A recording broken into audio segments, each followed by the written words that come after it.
Good afternoon to everyone who is joining us today for this very special conversation. We are excited to be bringing you a kitchen table talk, which is our informal, free conversation about subjects of importance. And this week, we are talking about upcoming Father's Day. So we're focusing on the importance, the special role of Black fathers, as well as the unique role of Black fathers in our lives. We know that fatherhood takes on many forms. We have uncles, godfathers, brothers, best friends, boyfriends, all of those sorts of things that contribute to the perceptions of representations of and beauty of Black fatherhood in our lives, in our communities. We also want to focus in on the misperception, what we would call the myth of the absentee Black father that has been perpetuated for years against the Black male in our community. We want to talk a bit about why that perception exists or that misperception exists and start to do some work in dismantling that view. So I am excited for us to get started. I am very grateful for the wonderful women who are joining us today. We're just going to go around and have each person introduce themselves. I will start with Ramona Curtis, if you'd like to introduce yourself.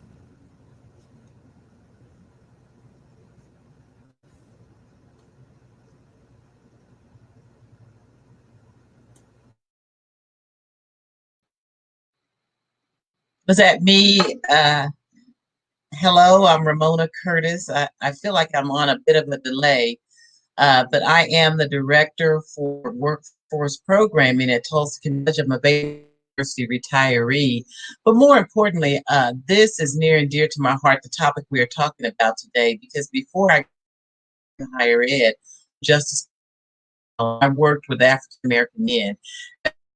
The program and the strength of the African man is so important to me, and cultivating the masculine spirit is very important to me. And of course, you know, I raised a son, and so just watching him become a father is near and dear. And I will go ahead and out myself. I am a daddy's girl. So I had a girl dad, and so I'm just happy to be here.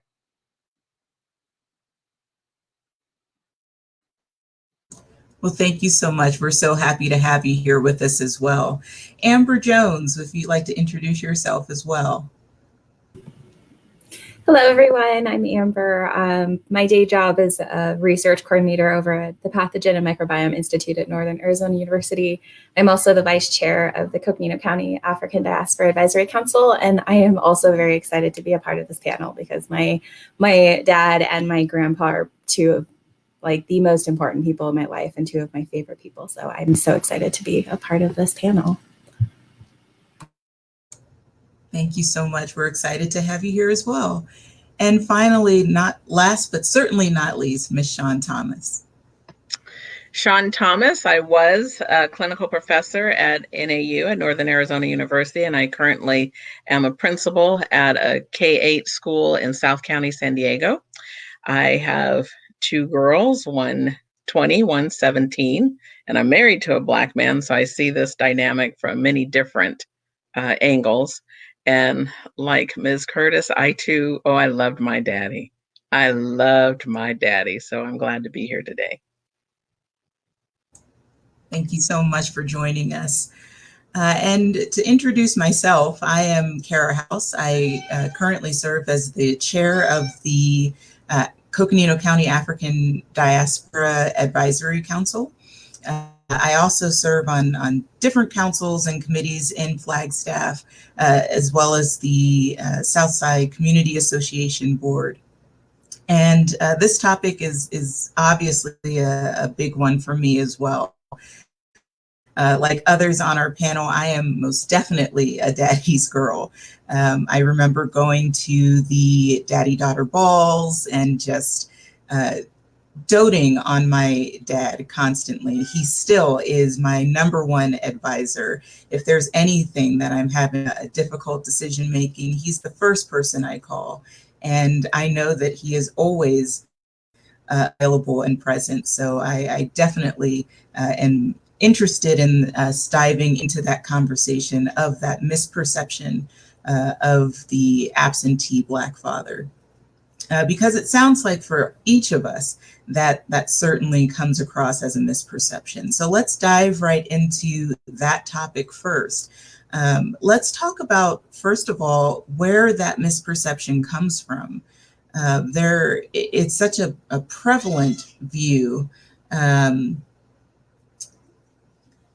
because of political misperceptions, cultural and social misperceptions that contribute to that. So let's dive in and just start with anyone who'd like to share their thoughts on where that misperception comes from and why that misperception exists. I mean, I feel like that's just, there are layers to this, right? But we know that it is formulated and perpetuated by the mainstream dominant culture and then in the media and in every aspect. Because how is it you tear apart Black families, make it impossible on many levels historically for Black families to be together, and then point the fingers at the Black man and say, you're absent. The odds are stacked against you for equitable economic status. The odds are stacked against you from the school to prison pipeline. So it's not anything that is germane to the Black community. It is what has happened to the Black family as a result of systemic racism and historic oppression.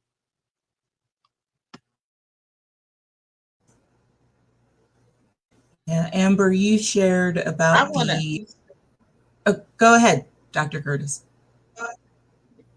Yeah, I just want to add a couple things into that. I definitely validate everything that was said. I think also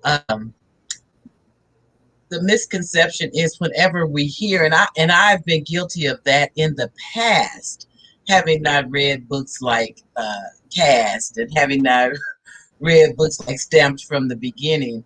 I fall into those studies that say this, single parent households, single female headed households are a problem with our African American males, or the absentee father is the problem with the African American males. But we never talk about structural racism when we're talking about those things, because African American males, our families, have always been in transition since slavery, selling family members to another. So we've always had this this group effort, this village effort among us that has sustained us, and that's what statistics don't tell you. And you'll have to break it down, as Ms. Thomas said earlier. It's multifaceted in terms of that. It's going to address racism. We can't address absentee fathers because the extended family is still alive in the American community. The village is there. I know many single female, African American female headed households who have male influences in their children's lives, not just the men, but in their daughters' lives as well. So that's just a misnomer for us. Our community is still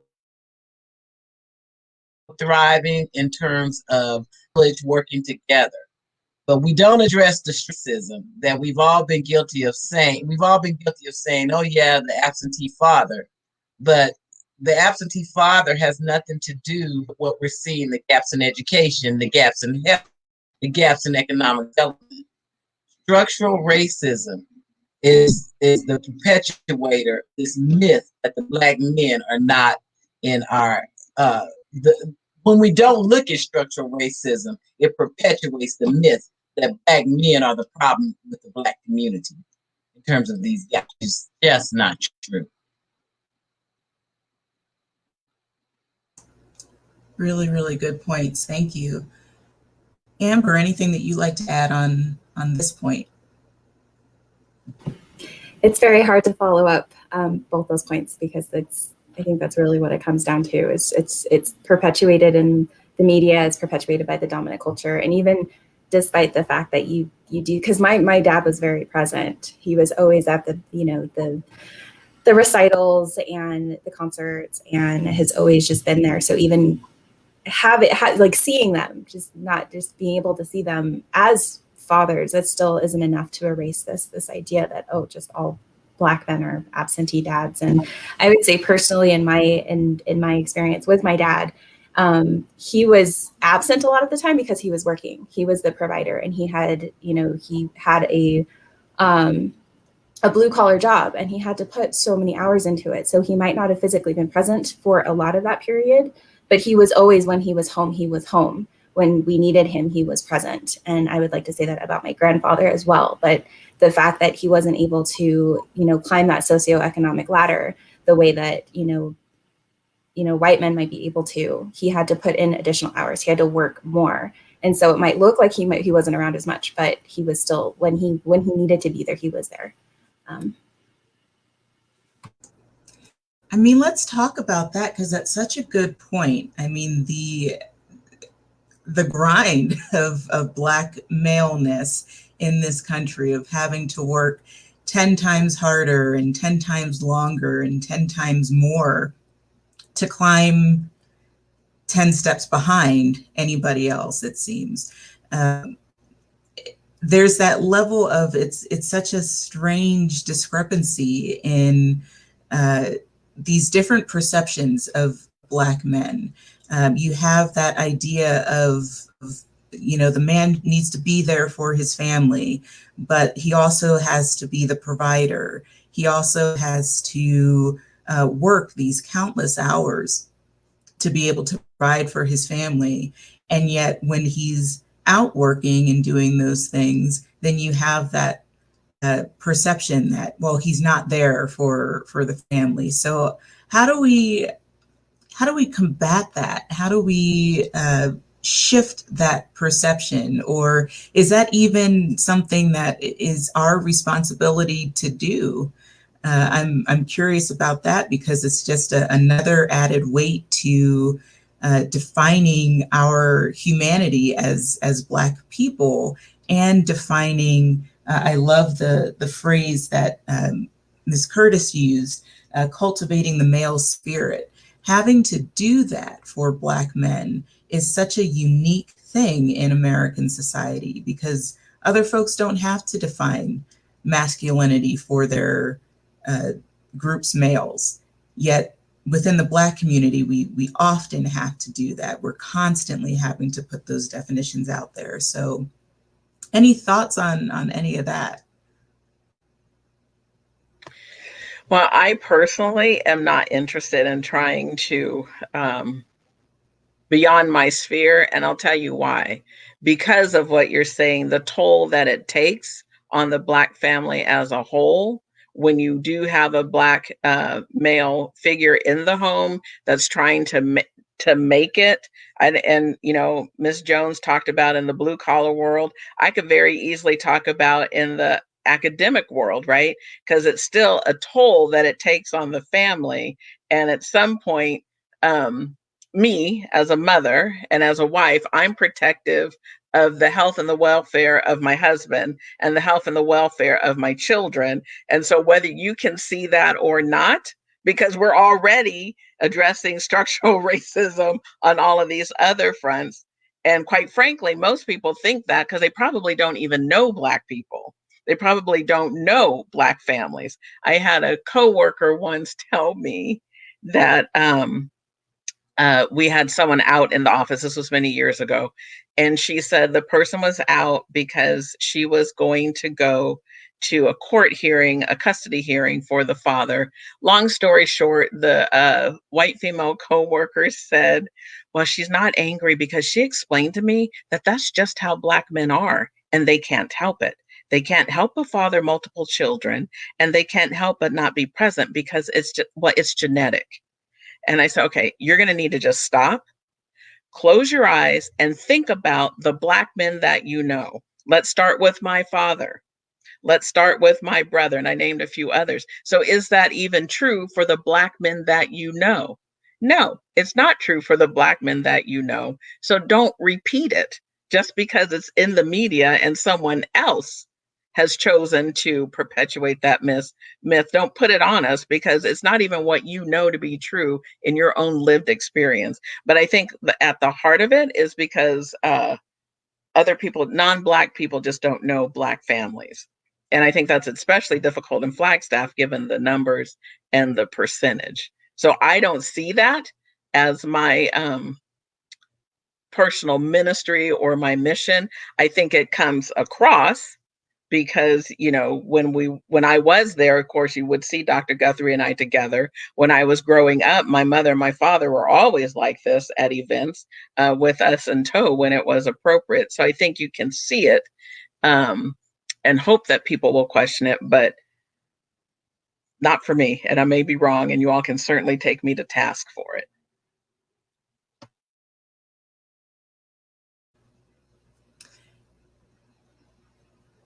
Dr. Curtis, you're muted.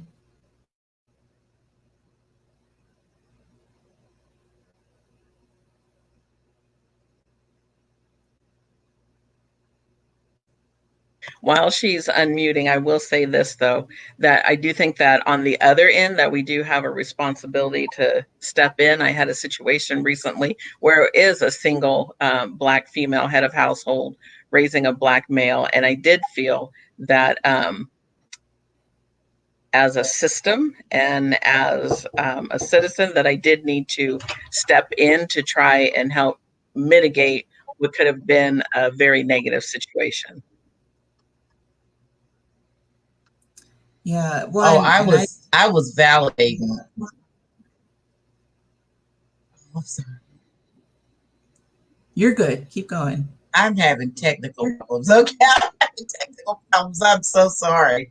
So I was just validating what Mr. Thomas said. Absolutely correct on that end. I want to add a piece to the, you know, at this point that I want to hold everybody outside the African American community responsible for carrying that piece out of how do we combat this myth, this stereotype, this perception of African American men, and, you know, absenteeism, because our men are not absent. There's been plenty of research out there, but no one's reading that research.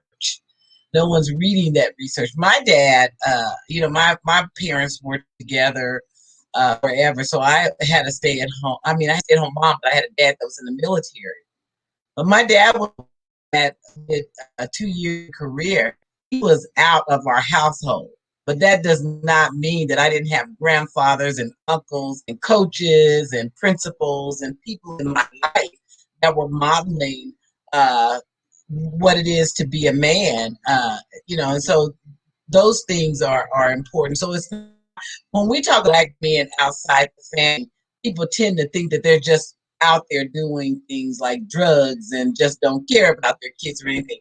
There are plenty of Black men who are serving their country away from their families, like people of other races, or they're working jobs that carry them away from their families, but they don't get that same exemption for not being at home. When we talk about them, we only talk about them being absent and them being and those men being the reason for the gaps and the problems within the African American community. So I need others to help tell the story that this is not true, that structural racism, that the body that live and reside in individuals, that is true. That is what is continuing to perpetuate this stereotype, as Miss Thomas shared one example that goes rooms, in hospitals, in classrooms, every day about our men.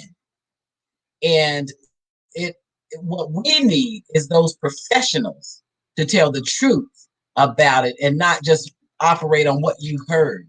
Read a book about African American community, the resiliency of our men and women, of our children. through the circumstances that society has put us through the years, through 400 years or so, with slavery and Jim Crow and the civil rights movement, those things. So I mean, we cannot address absentee father without looking back and seeing all these other things, and then also giving our men the same exemptions of being in the military or working jobs away from their families, and then giving credit to our women who are standing behind our men. I think it is so very important. One of the things when I was in criminal justice, I had a maximum felony caseload of African American men. And these men were put on tuition, but they were having revoked within the first 12 months of a 10-year probated sentence. And a lot of that was because these men weren't attending certain things like going to group therapy or anger management, or going and have psychological done. Well, because we don't have people who understand those mental pieces, those mental health of African Americans, and not understanding the cultural connections of these men, you're just going to send them on to prison versus providing treatment programs, resources that speak to the culture of these individuals, because there weren't even these resources within the community, the African American community for which these men resided. So the thing that I did is I created my own. And these men were so incredibly strong men that should have been respected by society, by a probation department, to be able to provide them with the tools, the resources that they needed that all other probationers had, except Latino men. There were issues, or Latino as well. People of color are out of being able to understand the cultural components of who they are, and no one's willing to do that. You got about 4% social workers that are African American, maybe 3 to 4% psychologists or African American, who can tell these professionals that you need programs like this. So we talked about extended family. So we talked about what it means to be a Black man in society now, and how to how to live down the perpetuation stereotypes and perceptions under criminal control. And these are resilient. They were their GEDs. They were going and doing their community service. They started to understand the things and how this would help them. And so what we have to do. And so I, as a professional, will do that. But at the same time, I think those others in the ruling areas of social institutions, like education, like health, like economic development, they have to also understand the social conditions and the myths and stereotypes and perceptions to be able to help these families, and so that these men are having regressions placed upon them when they are trying to move forward. And I think really, society Yeah, go ahead, Ms. Thomas. I'm sorry. No, I was just going to say, and the family and communal sacrifice that it takes for you or for anyone else that's going to combat these inequities within our professions, that is not without a cost. It is not without a cost that my father was running the Watts Mental Health Center. It's not without a cost that Dr. Guthrie was running ethnic studies. It is just not without a cost. And so then to turn around and to say that, oh, well, the men are just absent, when the price was hefty, the price was intentional, the price is institutional, and the price continues. So, all of these things are certainly not without a cost. All really Amen. Beautiful points. Really, really well said. I want to give Dr. Treya Allen a moment to introduce herself and jump into the conversation. Dr. Allen, we're currently talking about the difficulty of challenging the myth of absentee Black fathers. And we shared perceptions that, it's not our job to keep having to dismantle that myth. But at the same time, we need to be elevating the true narrative of the Black males in our lives. So if you'd like to jump in, I'd love to have you just introduce yourself, let us know who you are and what you do, and then share any thoughts that you have about the unique role of Black fatherhood. Hello, world. Dr. Allen. I work at the University of Arizona. I am currently a mother to a future Black father. And so, yeah, I do think that it becomes tiring for us to constantly have this conversation. But I also think at the same time, I don't know if we bought this word in yet, but because of white supremacy, because of the things that we have that have been spoken about us, because of this dominant narrative, I don't think that there will ever be a time where Black women are not dismantling this and correcting it. Because sometimes we can even feed into the narrative of white supremacy, that Black fathers are absent, that Black mothers are either welfare queens or chicken heads.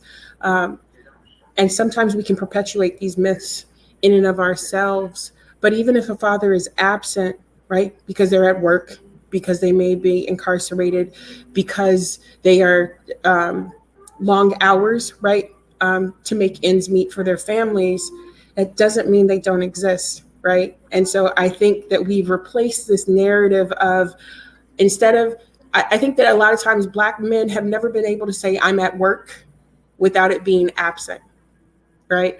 Or that absence is not, it's not fully explained. And I think that sometimes that we can feed into that in our own communities as well, especially when you see the discourse. The movie I was thinking about was Baby Boy from John Singleton, and how I was just like, this is such a weird narrative. But then there's also this other piece in here, right? That even if my biological father was absent because him and my mother divorced, there were so many other Black fathers around who really stepped up. And I always talk about my dissertation, but I'm actually going to talk about Dr. Guthrie a little bit, who is Mrs. Thomas's husband, who's really like a father, right, in this dissertation thing, because I had no idea what I was doing. We talked about how I had all these Black moms around, but really Dr. Guthrie was like, you can get through this. And for whatever reason, he made everyone else nervous, but I was like, he's such a calming force in my life. So I think there's also recognizing, just the same way we have other mothers, we also have other fathers, right? And it's a collective of men who, and we see it all the time, who show up, uncles, brothers, older brothers, family friends who show up to kind of help these Black fathers, especially in the case of like my son, who wants to be a dad one day, who is hanging around all of these barbershops and other people who are like giving him stories and narratives and passing those things down. Now, he's not a dad yet, but he has expressed interest in having a family. And I do think it's our responsibility, especially mine, as his mom, to kind of also not just get rid of that narrative that Black fathers don't exist, but of how important he is just right now, playing with his little cousins, and how he's practicing some of those things. And then also the narratives that we don't include, like other fathering and other father figures who show up in real ways, not just for Black men, but I also think this is important for Black women as well. I want to talk about we've brought up, and then I'll come to you, Dr. Curtis, but we've talked about the village, we've talked about now other fathering and all of those sorts of roles within our community. So I want us to shift a little bit into that celebratory part of our conversation to talk about that uniqueness within our community of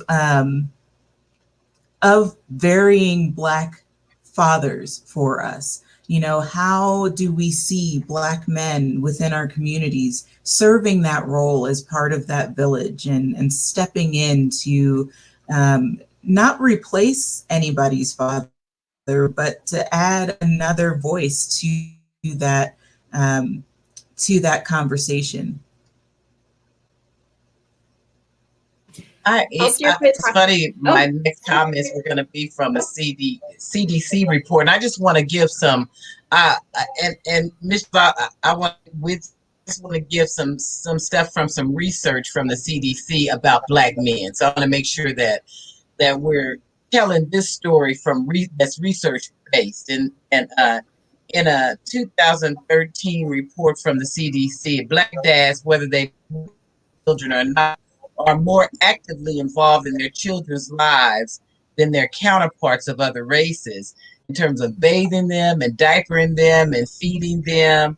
And then there's another survey that went on low-income mothers found that non-resident white fathers were less involved with their children than African American or Latino fathers. These are the studies we hear about. These are the ones we hear talk about. Even throw that piece of research out there with us as we're talking about our fathers. They are there, and they are there in very nurturing and caring ways. Yeah. Amber, you had mentioned the role of your grandfather in your life. I'd love for you to come back and share more about that as well. Oh, I would love to. He is one of my number one favorite person. He was in the military, and just knowing how much he had to go through I'm going to embarrass myself. I don't remember exactly what rank he got, but he got the highest that you could get being an African-American man at the time. And just the stories that I've heard have just exuded strength, but calmness in the wake of, what the world can throw at us. But as a little girl getting to go over for like Sunday dinners and everything, he was such a strong presence. Like I could go in and that just felt unconditional love. Just completely. I had to be careful about what I asked for because I would immediately get it. He would just make it happen. So just having that, just knowing just feeling like just a big hug of love every time I think about him. Like I might start just like tearing up a little bit, but having that role model in my life and then seeing how he interacted with people, because he's a deacon in his church to this day and he's in his 80s. Just being that pillar in the community, like we had talked about with Black moms, just he's also that pillar. He will go in, he will serve until he can't move at the end of the day. That's what his thought is what can I give, and that has made just a huge, because I know if I need anything, if I need to talk to somebody, I can call him. And same with my dad. He's worked a lot of hours, and I used to take that very personally. But now that I'm older and understand, my mom wanted to stay home and he wanted to make that happen. So he took on a lot of work that's very, very physically demanding, but could do it at the end of the day and then be able to come in and read his little girls like a bedtime story, even though he's exhausted. So just having those, I absolutely love them, because despite all the hardship that I know they went through, they never made it apparent. It was always just like, if I was there, they were there with me, just constantly just being present. I love that. I love that so much. I was just talking to my dad yesterday, and we were talking about Father's Day coming up, and he said that, because I was telling him, I got you something. It's probably going to be a little bit late. I'm not sure when it's going to get to me to be able to send on. His response was, it's never really been about the gifts. What I always treasured was the cards, because, and he shared how he keeps them. He's kept them for years. He has a couple framed displays of some of the cards that we've given him over the years. And what he said that really stood out was that he didn't know entirely what it was that made the cards so important, but in part it was the affirmation. of what he has done over his time as a father, and just how treasured he holds that role of being a father.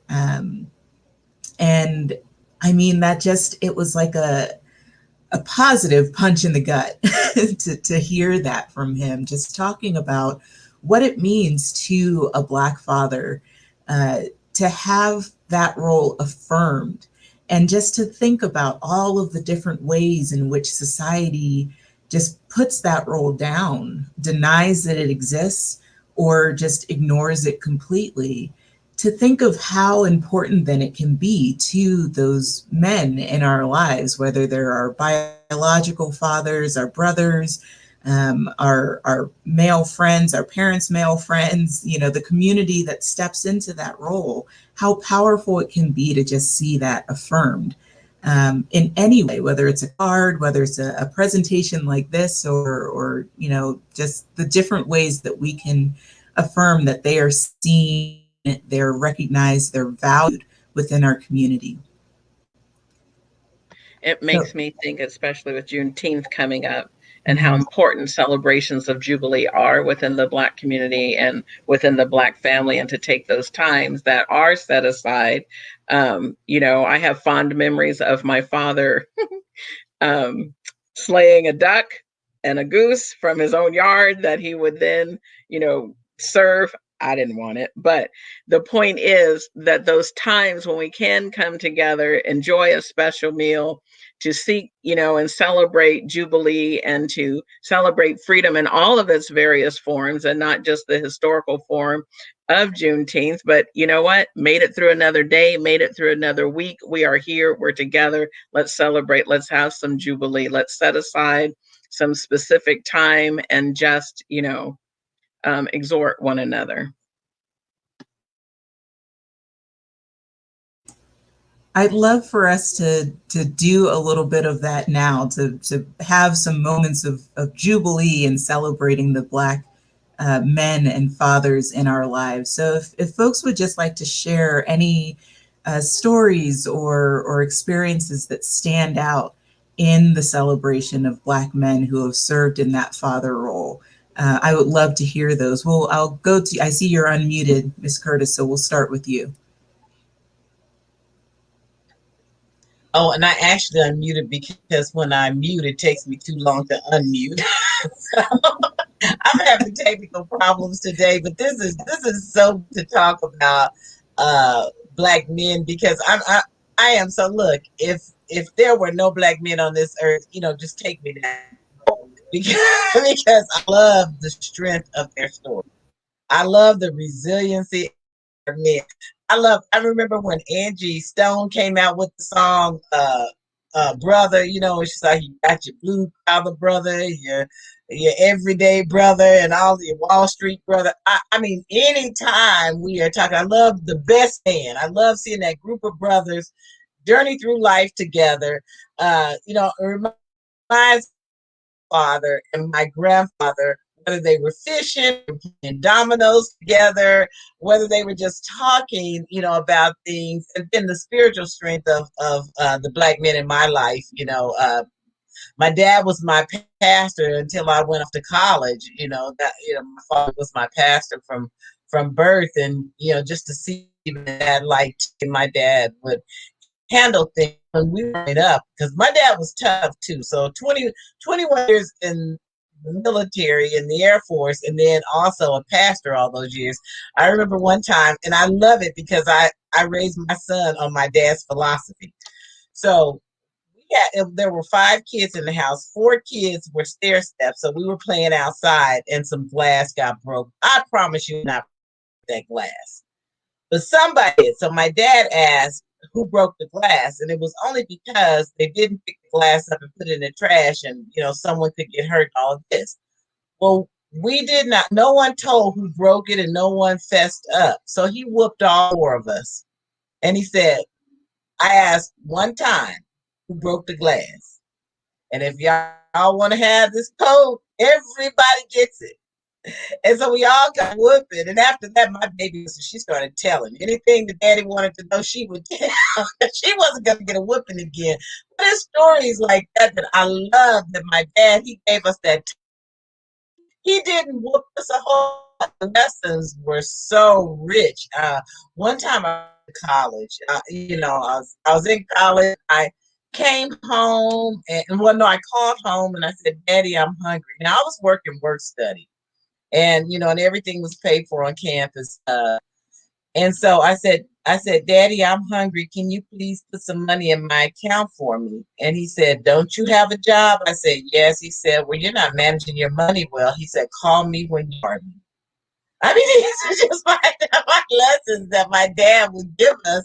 And then today, see, he was teaching us how to be independent, how to manage our money well, and the difference between, your wants and your needs. I mean, my father was big on always take care of yourself. And he gave those tough lessons. If you can't take care of yourself there, then you need to come back to these lessons out in the world.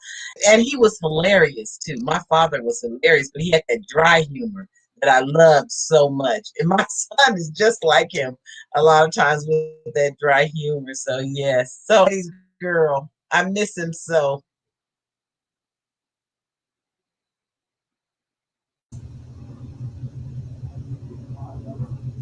Anybody else have a story that they like to share?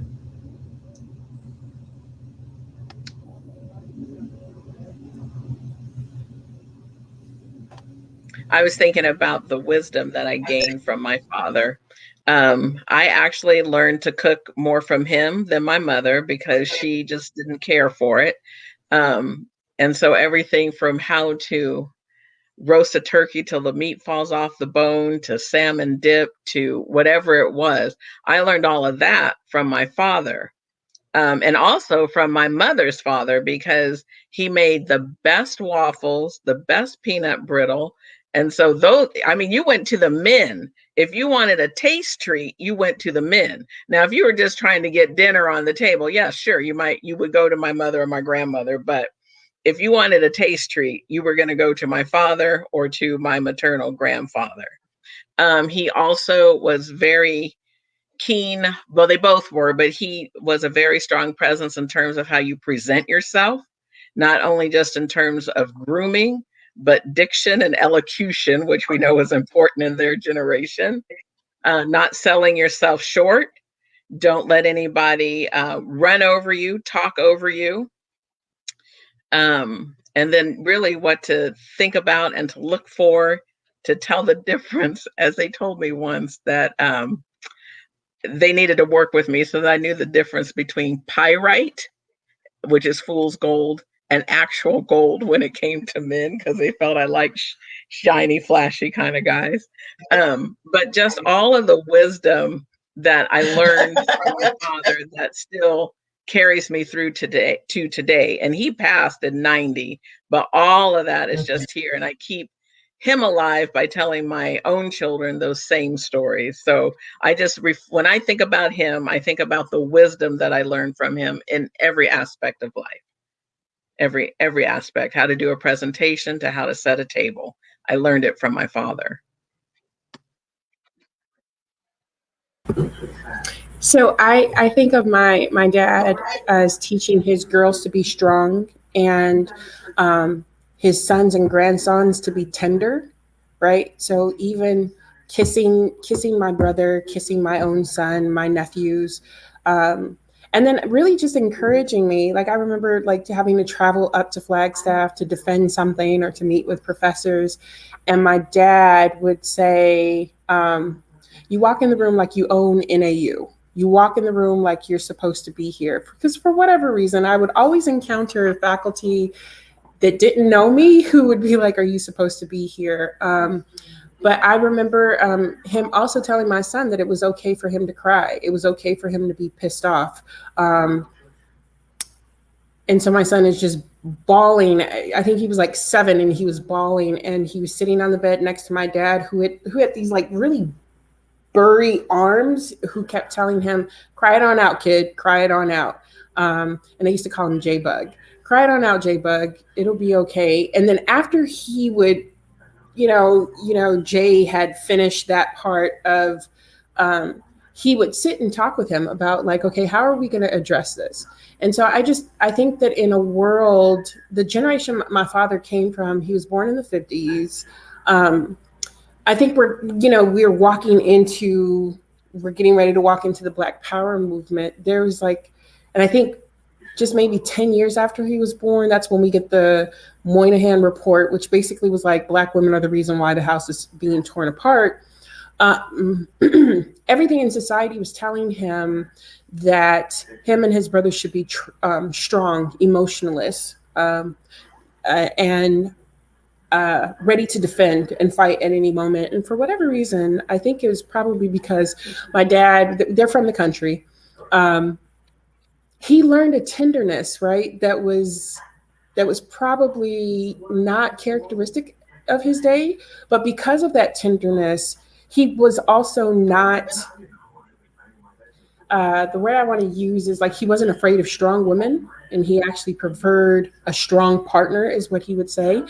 And I think it was because of that tenderness that he was able to like raise us the way that he wrote. We were raised, and that passed down to the grandchildren, right? So he didn't wait until he just had grandchildren to become tender, to become the wise sage that he was. It started really with us, and then that being amplified when he got his forever babies, as he would call them.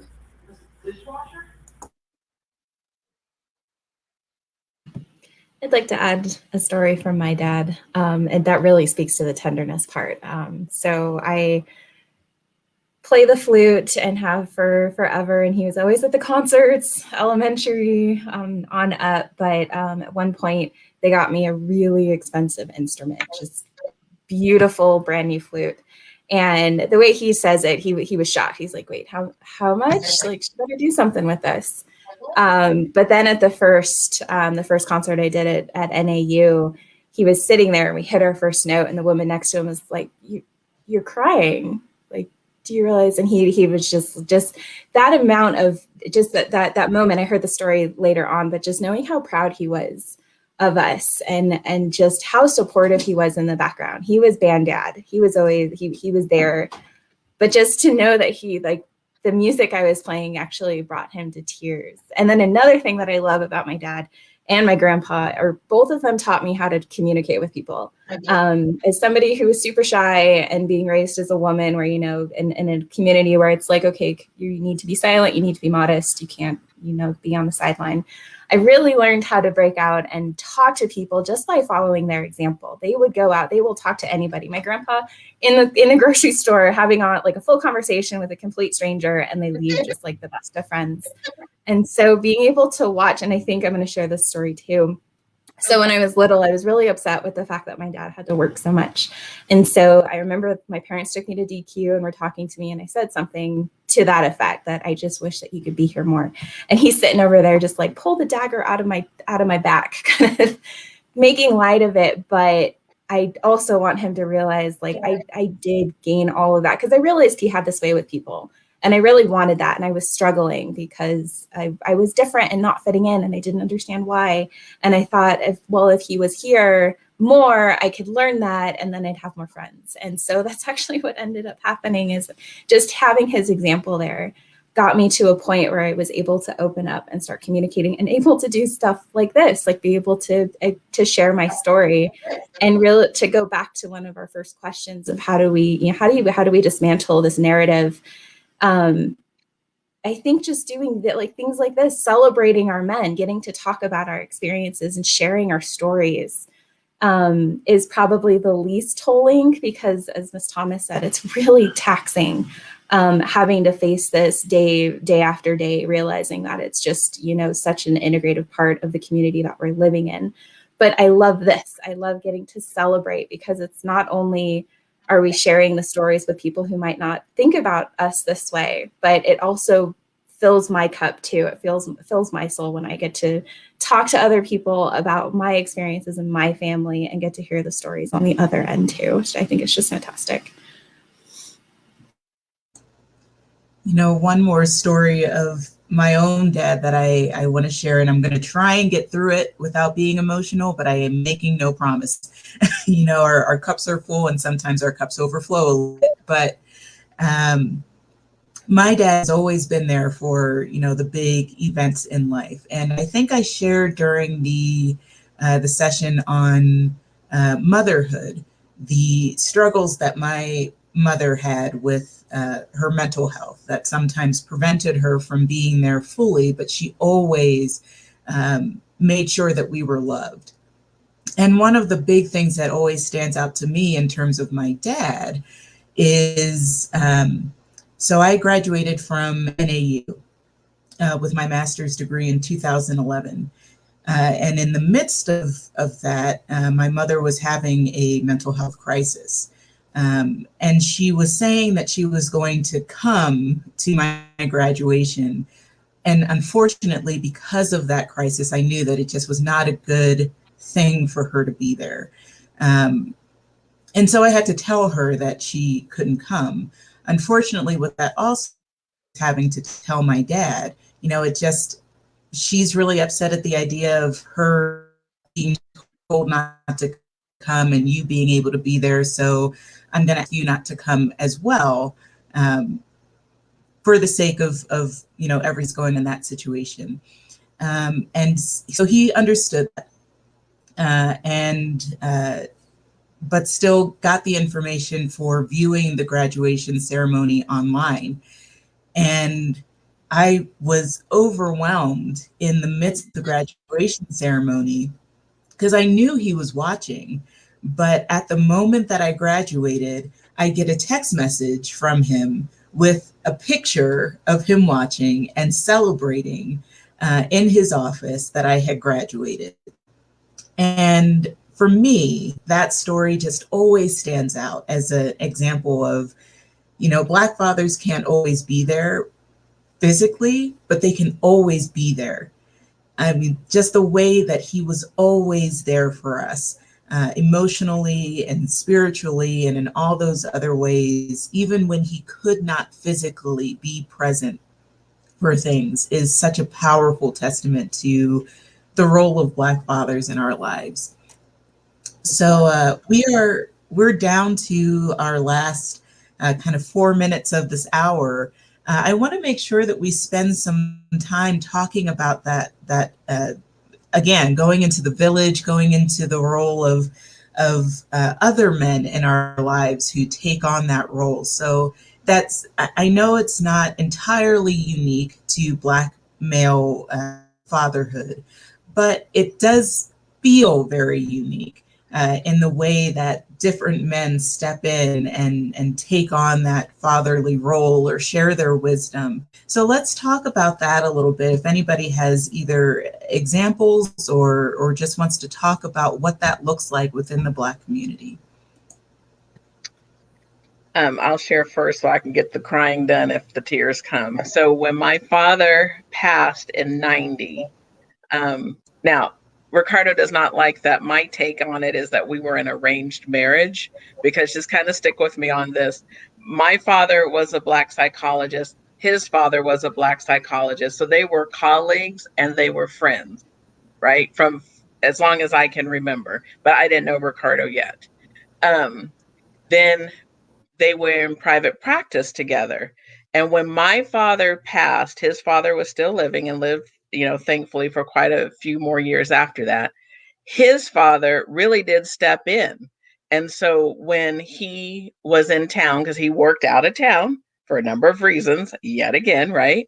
But when he was in town, he would call me and say, baby, don't you think it's time that we go to lunch? What place should we go to? I don't want any of that vegetarian food. Where are we going to go to lunch? I want some hot links or some ribs, because we need to talk. I need to see what's going on. And he would do that. He, no matter what was going on in, you know, in his life or in his world, whenever he was in town, he would call me. He would call me and we would get together and we would have lunch, and he would just kind of give me, you know, his feedback, his rundown. And he was just, you know, very present in my life in that way too. And then really all up until the time that he passed. And he was the one that eventually introduced me to Ricardo, you know, and you guys know how that all has played out. But when my father passed, he really did. He stepped in there. And there are a host of men that my girls refer to as Uncle this, Uncle John, Uncle Donald, Uncle James, Uncle whomever, who have also stepped in as uncles, and in some cases as grandparents, because they don't have biological grandparents anymore. So it's just, that's what it has meant for me. And one of my mother's former students, I talked about her when we did the mother's one, who became family, she said that she always wanted the wisdom daddy, but that wasn't what she got. She got the daddy that was going to provide and was going to care for her in other ways, but she didn't get the wisdom daddy. And she was grateful that she had my father for that. So it really is a layered and connected story between all of us, and what it means culturally, what it means in terms of community, and certainly what it means in terms of family. I just agree with that. That is so beautiful. I know for me, I don't know what I would have done even in terms of college if it had not been Mr. Meeks and Mr. Gables and Mr. Wilburn being there and being those father figures at our schools. When, I went to an integrated school, but our white counselor, she did not talk to college. He did not. But those teachers, and they were from HBCUs, they talked to us about college. They got on to us about our grades. They told us, and I mean, that was some tough love too. They looked out for us when our parents would, send us to school. They were there to cultivate us, our first generation college students. So I needed that support from them. And these were men. Coach Wilburn taught us how to do our taxes. He taught us how to register to vote in our civics classes, and made it a point that we do that, and moreover, why we should do that. So those lessons were there. My dad, Reverend Henry Curtis, was just a blessing for me. But when I moved about 200 miles away from home, my parents, they were big on finding a church home. To be a thing that we said in the African American community. Find you a good church home.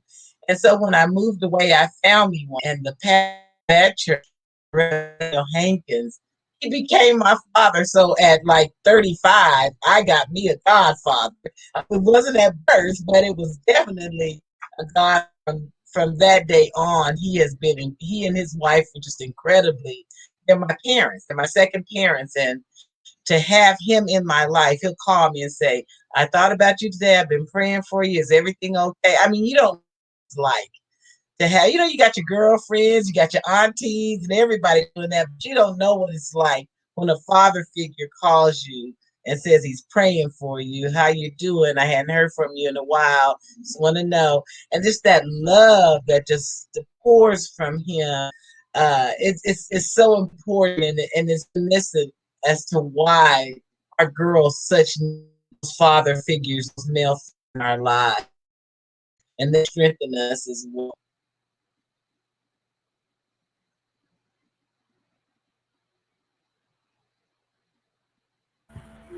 So I was sitting here thinking about underground retention systems here that I employ at the U of A.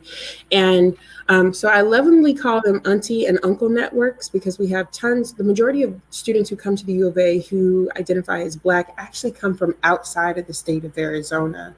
And so for the Dr. Carters, for the Dr. Bayo Ijebimes, for the Dr. Zanengas, who show up in ways for students either through connection or reflection, right? So they come to these events and they pull students in to the various areas of studies they're in, and how amazing that must feel to, as a father or as a parent, to place your kids in the hands of somebody who wants their best interests in ways that are known particularly to the Black community, even if that means calling them up to figure out why they haven't been in class, and not the, oh, we were concerned, more so like that you don't get your butt up out the bed and get to class, right? And I do think that these are ways that are very unique.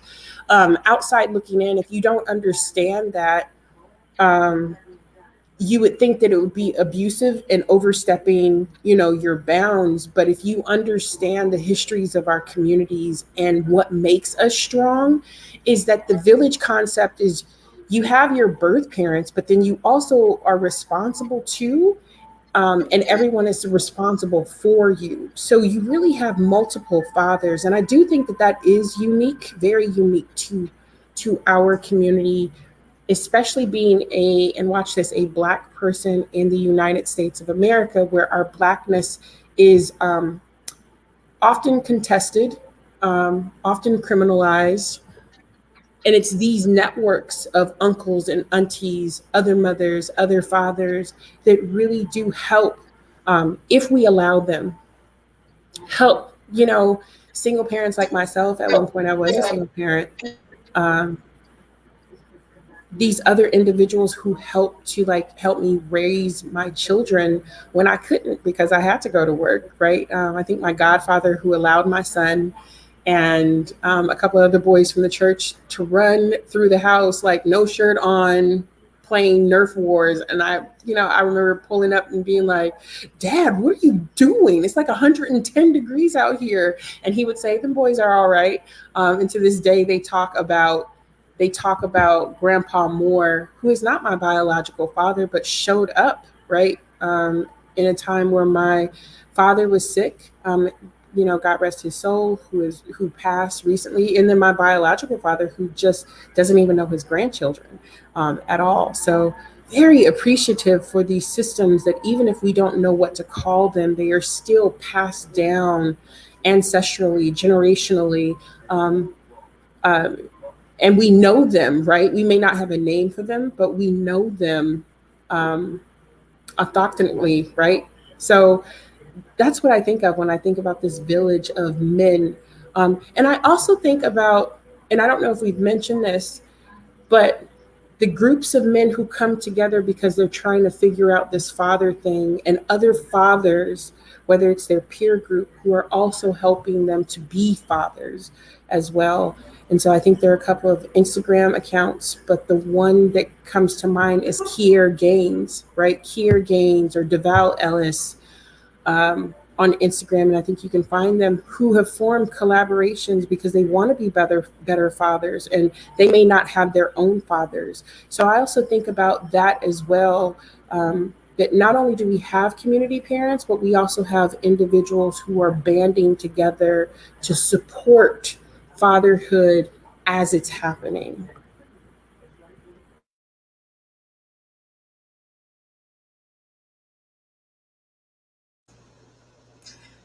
Well, thank you all. These have been beautiful, powerful stories of Black fatherhood, and a wonderful and powerful discussion of all the forms that takes within our community.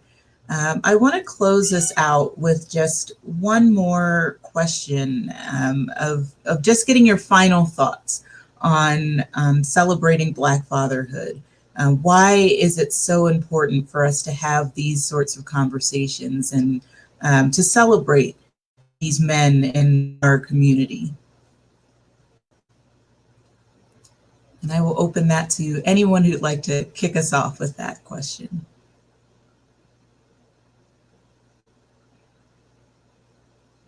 Well, I just don't know how else we would make it through. I mean, Up You Mighty Race just comes to mind. Like, how else could we make it through? How else could you make it through what, Black men go through on a daily basis, on top of, the regular stressors of life? How else could you make it through if you're not celebrated? How else could you make it through if you're not uplifted? You couldn't. So you have to have a central core spiritual practice, and you have to have times of celebration.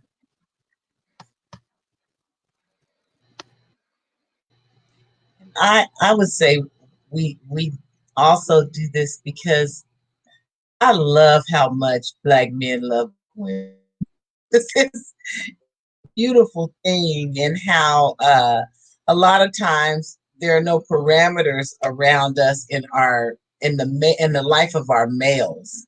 I know my mother, during the time that I grew up, you could name a household chore, and I tell you whether a man's supposed to do it or a woman. Cook inside a woman, cook outside a man, those kind of things that I grew up with. But I can honestly say my dad never held me to those things. He to that. I celebrate. He was like, you go and be who you want to be. I grew up at a time when you had that hope chick, where you hope somebody would come, you stash your stuff there. But my dad was like, hey, he respected me so much for being so much like being that strong person who's going to go out there and get their education, who's going to, help lead and deal with community issues and so forth. And so I appreciate, I think that part, those stories don't told, because too many times society hears the voice of the African American woman, and which needs to be told. Do not get that's not in here, but I just think that us helping to tell that story of the male strength and saying that we love it and we support it and we want to nurture it, we want to help cultivate it. We don't want to be their voice. We want their voices to be heard. But we certainly want to tear down any barriers that we can tear down to say, hey, this is a beautiful being, caring, who's loving, who's supportive, who's understanding. And does he have his flaws? Doesn't everybody? But this is a strong man, and there's not any other person in America who has had to walk through and tear down barriers that the African American male has had to tear down. And so I just had an opportunity. I think we need more opportunities like that to say we love you, we respect you, we see you.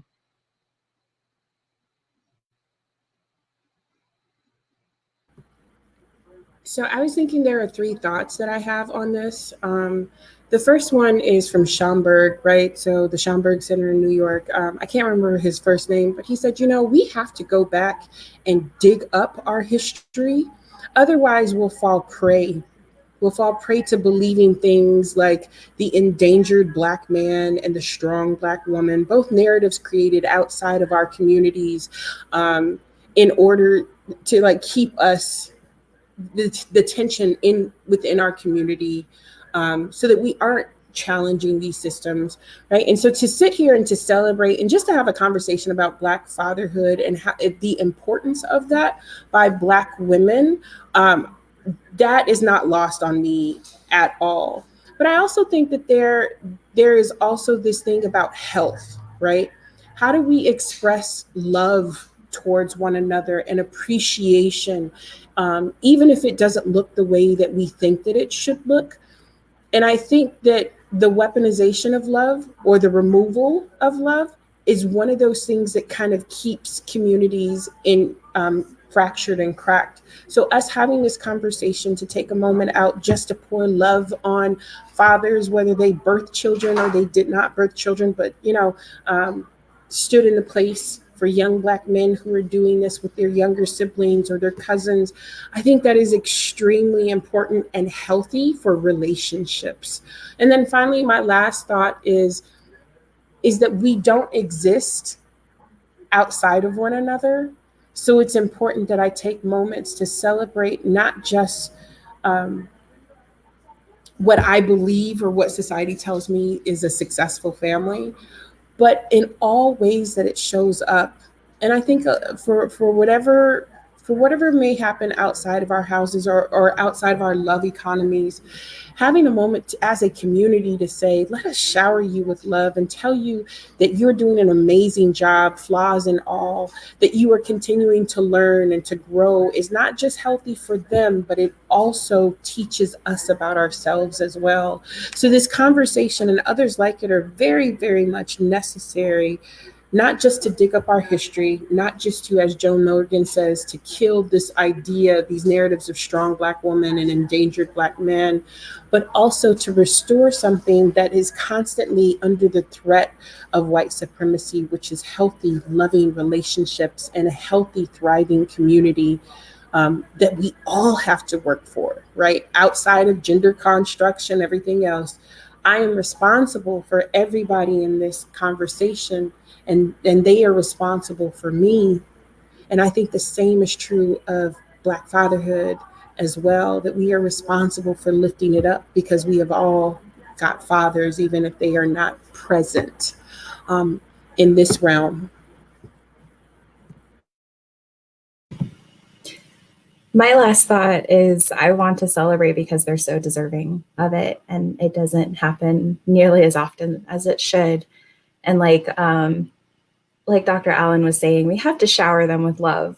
Like we can't actually come together and get to have that strong community without love. So I love taking this opportunity to just shower them with as much love as possible, because I love and appreciate the men out there in my life, not just my dad and my grandpa, but my uncles, those men who have really, stepped it up, because they go through this world with like the weight of the world on their shoulders, and can still come back and for instance, with my dad, can just crawl on the ground and start playing with my daughters, like their grandkids. So just knowing that there are men out there, they want to be dads and they love being dads. It's such a strong source of pride, and just telling as many people as possible, like my grandpa will get on the ground and start playing with my daughters. It's amazing. So just being able to share it, even if it, I love that, just being able to celebrate it, because they deserve it. They're amazing, and they're pillars in our community, and couldn't do this without them. Absolutely. Beautifully said, all of you. Thank you so much for joining in this conversation. This is such an important one on the verge of coming to Father's Day. It's so important for us to celebrate Black men and to celebrate the men who serve as father figures, no matter what their relationship to us, whether they are biological, adopted fathers, if they are fathers by choice, extended members of the community, uncles, godfathers, grandparents, brothers, boyfriends, just good friends. Anyone who is serving that role has such an important role to play within our community. And as all of you have said, it deserves to be celebrated and recognized and honored whenever we can do so. So thank you to each of you for joining in this conversation. And thank you to everyone who watched and participated with us in this celebration.